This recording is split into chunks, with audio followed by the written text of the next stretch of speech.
அந்த ரைஸ் எல்லாம் பாருங்கள், நல்ல ஒரு குச்சி குச்சாக இருக்குது பாருங்கள். அப்படியே கண்டுபிடிச்சிடலாம் நம்மளோட ரைஸு சூப்பராக வந்திருக்குன்ட்டு. செம்ம கலர்ஃபுல்லாக இருக்குது, தெரியுதா எவ்வளோ சூப்பராக வந்திருக்குன்னு. ஃப்ளேவர் வந்து தேங்காய் எண்ணெய் ரொம்ப பிடிக்கும். தேங்காய் எண்ணெய் 75 கிராம் ஊற்றிருக்கேன். பிரியாணிக்கு நம்ம என்னென்ன போடுவோம் அதெல்லாம் எடுத்து வச்சுருக்கேன். பட்டை லவங்கெல்லாம் போட்டுடலாம். உப்பு சேர்த்துக்கலாம்.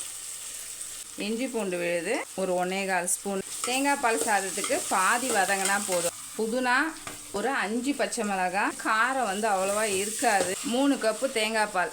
1/4 மூடி மட்டும் டேஸ்ட்டுக்கு லெமன். உப்பு ஒரு படி தூக்கலாக இருக்கணும். காரம் வந்து கொஞ்சம் கம்மியாக தான் இருக்கும். புளிப்பும் கொஞ்சம் கம்மியாக தான் இருக்கணும்.